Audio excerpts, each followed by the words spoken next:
Hello everyone, welcome to our channel education hotspot. अपनी आज की क्लास में हम लोग एमई सोशियोलॉजी की सीरीज़ को कंटिन्यू कर रहे हैं। आई नो बहुत से बच्चों का एग्ज़ाम जो है वो फरवरी में, अपकमिंग फरवरी में एग्ज़ाम आने वाले हैं एंड देन जून में एग्ज़ाम है। आई ट्राई कि मैं जल्दी से जल्दी सिलेबस कंप्लीट कराऊँ, मैं अदर सब्जेक्ट भी स्टार्ट कर सकूँ। इसके आपके जो एम एस 2, 3 एंड 4 हैं। बस आप लोगों को चीज़ें समझ में आ रही हैं, क्लियर हो रही हैं, तो आप लोग कमेंट करके, लाइक करके, वीडियो को शेयर करके ये चीज़ बताते रहिए सो दैट मुझे और मोटिवेशन मिले, मैं और थोड़ा सा और एफर्ट्स के साथ और ज़्यादा टाइम देके इन चीज़ों को और ज़्यादा स्टार्ट कर सकूँ। मतलब आपके जो रिमेनिंग सब्जेक्ट है उसको भी मैं ट्राई करूँगी कि मैं जल्दी से जल्दी कंप्लीट करूँ। बट एज़ यू नो कि टाइम कम है, तो अगर आपको किसी स्पेसिफिक टॉपिक में डाउट है तो आप लोग कमेंट बॉक्स में मुझे वो टॉपिक भी मेंशन कर सकते हैं सो दैट मैं एग्ज़ाम से पहले आपको उस टॉपिक पे वीडियो बना दूँ, तो आपका डाउट जो है वो पर्टिकुलरली एग्ज़ाम में आपको मेजर प्रॉब्लम ना रहे। क्योंकि पूरा सिलेबस खत्म करने की गारंटी मैं अभी नहीं ले सकती हूँ because time is very less. Still I try my best कि हम कुछ एक ऑल्टरनेट निकाल सके चीज़ों का। ठीक है, तो अभी हमने लास्ट क्लास में बात करी थी एक सोशोलॉजिस्ट के बारे में। आज जो हमारे पास सोशोलॉजिस्ट है जिनकी हमें बात करनी है वो है डरकेम, एमिली डरकेम। देखो, अब यहाँ पे इनकी सारी जो स्टडी है ना उसको डिटेल में नहीं पढ़ रहे हैं, यहाँ पे जस्ट एक ओवरव्यू दिया जा रहा है कि पर्टिकुलरली इन सोशोलॉजिस्ट ने एग्जैक्टली काम क्या किया है। राइट, तो आपको जस्ट एक ओवरव्यू, एक आइडिया देगा। पूरा डिटेल इनकी सारी थ्योरी, इन्होंने ये काम किया, उसमें इन्होंने ये कहा, ये चीज़ कही, वो यहाँ पे पार्ट अभी नहीं है। तो अब हम बात करते हैं डरकिम एंड एनलाइटनमेंट की। तो एनलाइटनमेंट के बारे में डरकिम ने कहा कि एनलाइटनमेंट, जैसे पिछली में हमने देखा था सोशोलॉजिस्ट में, वहाँ पे एक नेगेटिव कोनोटेशन टाइप चीज़ें, नेगेटिव एस्पेक्ट जो था, कोनोटेशन मीन्स एस्पेक्ट शो किया था। तो यहाँ पे इन्होंने कहा कि enlightenment is not all negative. Enlightenment जो कंसेप्ट आया है इसमें सब नेगेटिव नहीं है। यहाँ पे जो साइंटिफिक अप्रोच लोगों में जो है वो जनरेट हो रही है वो पूरी तरीके से नेगेटिव नहीं है, उसके बहुत से पॉजिटिव एस्पेक्ट्स भी हैं। इनका जो मेजर वर्क अगर मैं कहूँ तो सोशल ऑर्डर, सोसाइटी में जो ऑर्डर होता है उसके बारे में इन्होंने जो था वो काम किया है। ये इनका एक मेजर वर्क आप कह सकते हो। फिर इन्होंने 1895 में इनकी एक बुक थी, क्या नाम था उसका, रूल्स ऑफ सोशोलॉजिकल मेथड, जिनमें इन्होंने सोशल फैक्ट की बात की। अभी विल डिस्कस, अभी आज की क्लास में बेसिक देख लेंगे सोशल फैक्ट के बारे में, क्या होता है, मीनिंग और क्या टाइप्स है, इतनी चीज़ें तो हम आज ही देख लेंगे। ठीक है, अब इन्होंने क्या कहा कि सोशल फैक्ट जो होते हैं ना वो एक्सटर्नल और कोरोसिव होते हैं इंडिविजुअल्स के लिए, सोसाइटी पे। देखो, सोसाइटी में जो भी चीज़ें चल रही है ना वो यहाँ पे फैक्ट आपके मन के क्रिएट किए हुए नहीं है कि लड़कियां जो है उन्हें बाहर खड़े होकर आप बहुत जोर जोर से हंस नहीं सकते हो, रात के 9-10 बजे के बाद आप बाहर नहीं निकल सकते हो। ये क्या सोसाइटी में जो नॉर्म सेट है, क्या ये किसने करे हैं? ये मैंने या आपने, हमारे अंदर से आवाज़ थोड़ी आई है इस चीज़ की। ये हमारे इंटरनल मैटर नहीं है, ये सब क्या है, एक्सटर्नल लोगों के थ्रू क्रिएट किया हुआ, जो लोग सोसाइटी में हैं उनके थ्रू क्रिएट किए हुए कुछ बेसिक नॉर्म्स, कुछ बेसिक बातें हैं ये। ठीक है, और कोरोसिव होती हैं, जनरली जानबूझ के फोर्स कराई जाती हैं, तुम इतने बजे तक बाहर हो, लोग देखेंगे तो लोग क्या कहेंगे। बेसिकली क्या, एक जबरदस्ती, कोरोजन क्या होता है, फोर्सफुली, तो एक कोरोसिव फोर्स डाल के जो है ये चीज़ें जो है ये अप्लाई कराई जाती हैं। तो ये कोरोसिव ऑफ इंडिविजुअल, मतलब external and corrosive.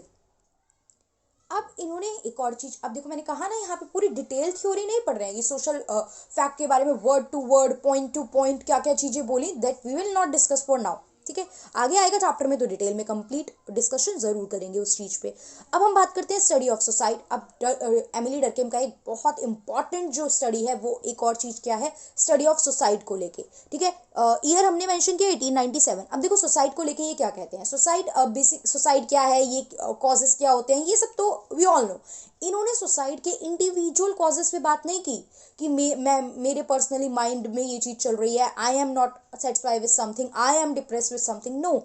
He conclude the sociology, basically society से related factor, the sociological factor which led to the society. इन्होंने सोसाइटी से रिलेटेड फैक्टर्स जो कि क्या करते हैं, विच लेड टू सोसाइट, इन्होंने उस पर फोकस करा है। किसने, एमिली डरकेम ने। अब क्या बोला गया है यहाँ पे, study of society में he showed how social forces have an impact on individual and their actions within the society। अब इन्होंने क्या करा है, सोशल कॉज फॉर सोसाइटी पे बात करा है, नॉट इंडिविजुअल। अब सोसाइटी के मल्टीपल रीजन हो सकते हैं। ठीक है, जब एक बार अगर आगे सिलेबस में हमें मिलेगी तो हम थ्योरी ऑफ सोसाइटी भी पढ़ लेंगे। अभी के लिए हमें क्या देखना है कि मल्टीपल रीजन होते हैं सोसाइटी के। तो इन्होंने जिस रीजन की बात की है वो आपके इंडिविजुअल कारणों की बात नहीं की है, इन्होंने सोशल कारणों की बात की है, सोशल कॉजेस की बात की है। ठीक है, इन्होंने क्या कहा है, इन्होंने इस चीज पे भी काम किया है कि जो सुसाइड रेट है ना, अलग अलग कैटेगरीज में डिफरेंट है। तो इन्होंने इस डिफरेंस की भी बात की है, difference in suicide rate in the different categories और ग्रुप्स। डिफरेंट कैटेगरीज और ग्रुप्स लाइक कि रिलीजन के बेसिस पे देखेंगे हम सुसाइड रेट की किस रिलीजन में कितना होता है, एरिया स्टेट के बेसिस पे देखेंगे। लाइक अगर हम बात करें ना, देखो पर्टिकुलरली फार्मर सुसाइड की, तो कुछ एरियाज ऐसे हैं जहाँ पे फार्मर ज़्यादा सुसाइड कर रहे हैं, कुछ एरियाज ऐसे हैं जहाँ पे फार्मर कम सुसाइड कर रहे हैं। बट ये बेसिकली सिर्फ फार्मर की बात कर ली अभी मैंने आप लोगों से। बट मैं क्या बताना चाह रही हूँ कि रिलीजन के बेसिस पे कि किस रिलीजन में सुसाइड रेट कितना है, किस पर्टिकुलरली स्टेट में सुसाइड रेट कितना है, किस एज ग्रुप, देखो है ना। ग्रुप्स की मैं बात करूँ तो ग्रुप्स किस किस फॉर्म में डिवाइड हो सकते हैं, ग्रुप्स तो किसी भी फॉर्म में डिवाइड हो सकते हैं ना। मैं कह सकती हूँ कि किस रिलीजन में कितना सुसाइड है, तो रिलीजन वाइज बात कर सकते हैं। हम स्टेट वाइज बात कर सकते हैं कि किस स्टेट में कितना क्या सुसाइड है ना। तो रिलीजन वाइज हो गया, स्टेट वाइज हो गया, प्लस आपका यहाँ पे क्या कह सकता है, वो एज ग्रुप के बेसिस पे भी कह सकता है। तो ये सारी चीज़ें क्या हैं, ये सारी चीज़ें शो करती हैं बेसिकली एमिली डर्किम के वर्क में हमें देखने को मिलती हैं। ठीक है, अब हम बात करते हैं इसी में आगे कि इन्होंने जो सोशल फैक्ट की बात की। देखो पहले तो यहाँ पे डिटेल में मतलब देखते हैं। एमिली डर्किम की ही बुक से निकाला गया proper word to word meaning है जो हम लोग बात करेंगे। थोड़ा सा समझने में मुश्किल कॉम्प्लेक्स हो जाता है, बट एक एक को डिकोड करते हैं लाइन को। देखो, a social fact is every way of acting, मतलब जिस तरीके से आप एक्ट कर रहे हो, आप रिस्पॉन्ड कर रहे हो। फिक्स्ड और नॉट, जरूरी नहीं है हर बार सेम रिएक्शन आएगा, मतलब ऐसा नहीं है कि ऐसी सिचुएशन में ऐसा ही रिएक्शन होगा। फिक्स्ड हो भी सकता है और नहीं भी हो सकता है। Like when you touch something, जब आप कोई गर्म चीज छूते हो, this is just an example, तो आप एकदम से हाथ क्या कर लेते हो, पीछे खींच लेते हो ना, गर्म लगा।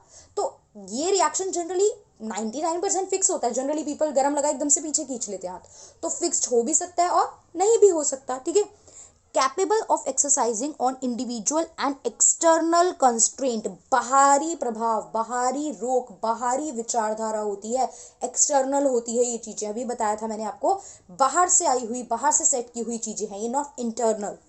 और again every way of acting which is general through out, जो एक जनरल मान्यता है, जनरल चीजें जो मान के चल रहे हैं। ठीक है, कि pink is a girlish colour, girls जो है, बॉयज जो है वो रोते नहीं है। तो this is the general statement. क्या यार, लड़का होके तू रो के दिखा रहा है, लड़कियों की तरह रो रहा है, तो व्हाट इज दिस।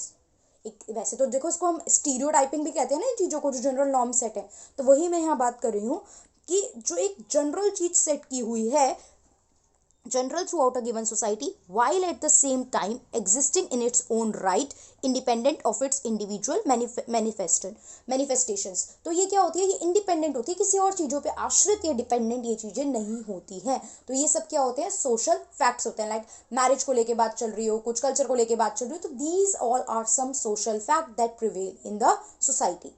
तो देखो बार बार वर्ड आ रहा था, तो इतना डिटेल थोड़ा सा इतनी बतानी तो ज़रूरी थी।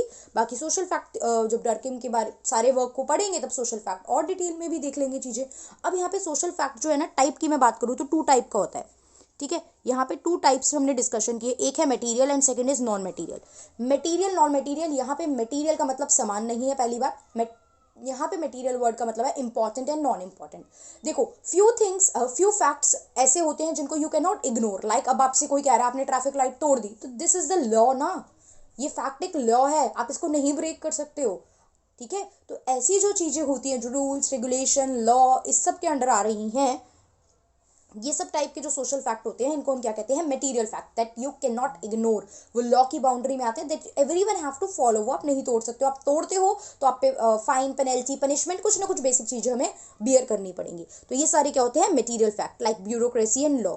वही नॉन मटेरियल फैक्ट होते हैं which are set by the general people, जो लोगों ने सेट कर रखे हैं। ठीक है, वो जो 4 लोग होते हैं ना सोसाइटी के, 4 लोग देखेंगे तो क्या कहेंगे, काइंड ऑफ दैट थिंग, जो लोग यानी कुछ सोशल इंस्टीट्यूशन या कल्चर जो है वो सेट करते हैं। इनको तोड़ने पे पनिशमेंट ऐसा, जैसे लॉ के अंडर कोई पनिशमेंट नहीं होती। हाँ, आपकी सोसाइटी में कई बार होता है ना, आजकल तो नहीं चल रहा है बिकॉज लॉ और ह्यूमन राइट्स वगैरह बहुत चल रहे हैं, बट सोसाइटी से निकाला दे दिया किसी को। बहुत सारे रिलीजन में अलग अलग तरीके से इसको डील करा जाता है, कल्चर के अकॉर्डिंग, रिलीजन के अकॉर्डिंग। तो दिस इज द थिंग, है ना। अब ये देख लिया हमने सोशल फैक्ट का मीनिंग देख लिया। अब डर्किम ने क्या करा है, इन्होंने कोशिश करी, he study primitive society to study the religion in primitive form. इन्होंने पुरानी, मतलब पहले चीज़ें कैसी होती थी, इन्होंने उसकी स्टडी करने की कोशिश करी, ताकि ये जान सके कि रिलीजन जो था वो पहले कैसा था, मतलब पुराने समय में रिलीजन क्या था, ताकि हम आज से कंपेयर कर सके, ट्रांसफॉर्मेशन क्या हुई, क्या नीड थी, ये सब चीज़ें जज कर सकें। अब 1898 में इन्होंने एक जर्नल लिखा, प्रॉपर ये जर्नल लिखना इन्होंने स्टार्ट करा, जिसका नाम था लेने सोशियोलॉजी क्यू। अब फ्रेंच में थे, फ्रेंच में लिखते थे तो कुछ लैंग्वेज वही यूज़ की गई है यहाँ पे, लेने सोशियोलॉजी क्यू, जो बहुत फेमस हुआ, जिससे और भी लोगों तक, और भी जो पर्टिकुलरली एकेडमिक्स जो लोग पढ़ रहे थे इन चीज़ों को, जो थे उन तक इनके व्यू जो थे वो ट्रांसफ़र हुए, ठीक है। और इनके एमिली डर्कहेम के बाद बेसिकली जो था, इनके व्यूज़ लोगों ने आगे कंटिन्यू करे, पढ़े जिन्होंने, जो इनसे एग्री करते थे उन्होंने आगे कंटिन्यू करे, और आज आप और मैं पढ़ रहे हैं इन चीज़ों को, है ना। अब हम बात करते हैं डिवीजन ऑफ लेबर की। इनका एक और वर्क है जिसपे इन्होंने काम करा। अब देखो, सोशल फैक्ट पे हमने बात करा, सुसाइड की बात करी है, ठीक है। अभी एक वर्क हम और देख रहे हैं, that is division of labour. तो डिवीजन ऑफ लेबर सबसे पहले पता होना चाहिए, काम को बांटना, ठीक है। डिवीजन ऑफ लेबर क्या होता है? काम का बांटना। एक पर्सन काम नहीं कर रहा है, यहाँ पे एक वर्ड मैं और यूज करूँ ना, डिसेंट्रलाइज हो जाता है वर्क, डिसेंट्रलाइज वर्ड, या फिर डेलीगेट। हम काम को आगे किसी और को ट्रांसफर कर देते हैं, सिर्फ एक पर्सन के हाथ में काम नहीं है, वो फर्दर नीचे नीचे नीचे जो होता है वो एज जो होता है सीक्वेंस और हिरार्की के बेसिस पे काम जो है वो बढ़ जाता है। अब डिवीजन ऑफ लेबर की बात करें तो division of labour in society 1893 में इन्होंने ये बात शो करी। इन्होंने कहा जो पहले सोसाइटी होती थी ना, वहाँ पे जो था लोग कुछ मॉरल बेसिस फॉलो करते थे, इंटीग्रेटेड होके काम करते थे, जिसको कलेक्टिव कंसाइंस वर्ड दिया इन्होंने। क्या बोला इन्होंने?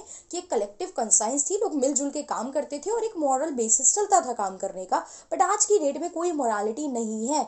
जैसे जैसे सोसाइटी हुई है एडवांस, मॉडर्न सोसाइटी आई है, तो जो ये कलेक्टिव कंसाइंस था ये हमारा कमजोर पड़ गया है और काम डिवीजन ऑफ लेबर होने लगी है, ठीक है। डिवीजन ऑफ लेबर में भी कॉम्प्लेक्स स्ट्रक्चर जो है वो बहुत ज्यादा आ गया है, ठीक है। अब कॉम्प्लेक्स स्ट्रक्चर आ गया है तो जिसे समझना मुश्किल हो गया है, तो उसको अगर समझना है और प्रॉपर स्मूथ फंक्शनिंग चाहिए तो हमें क्या करना होगा? हमें कुछ चेंजेस, सोशल रिफॉर्म लाने होंगे, जिससे ये जो इम्बैलेंसेस हो रहा है इस डिवीजन ऑफ लेबर की वजह से, वो क्या है? कम हो जाए। डिवीजन ऑफ लेबर की वजह से जो इम्बैलेंस स्टैब्लिश हो रहा है, जो प्रॉपर्ली चीज़ें बैलेंस नहीं होकर चल पा रही हैं, वो ठीक हो जाए, तो हमें कुछ सोशल रिफॉर्म करने होंगे। मतलब ये अब हम देखें तो ये कंप्लीटली एलिमिनेट करने की बात नहीं कर रहे हैं डिवीजन ऑफ लेबर को। ध्यान से देखो, ये क्या कह रहे हैं? ये कह रहे हैं we need some reform to reduce the imbalances. तो यहाँ पे ये एक इंप्रूवमेंट, बेटरमेंट की बात कर रहे हैं उस चीज़ को लेके। क्लियर? आज की बात नहीं कर रहे हैं। आज आप कह दो नहीं है, ऐसा नहीं है, वैसा नहीं है, ठीक है। ये इनकी, जब ये अपने टाइम पे थे, ठीक है, 17th 18th 19th 20th century में ये सोशोलॉजिस्ट, फिलोसफर, थिंकर ये लोग रहे हैं, तो ये उस समय ऑब्जर्व करके, पुराने समय, उस समय और थोड़ा फ्यूचर की सोच रख के इन लोगों ने जो थी वो अपनी थ्योरीज फ्रेम करी है। Okay, so that's all for today. अगली क्लास में हम लोग जो है मार्क्स, कार्ल मार्क्स जो एक बहुत इंपॉर्टेंट पर्सनालिटी रहे हैं, ठीक है, उनकी आइडियोलॉजी के बारे में थोड़ा सा डिस्कशन करेंगे, and then will end this chapter और फिर अगला चैप्टर स्टार्ट करेंगे। Okay, so that's all for today. Thank you for watching.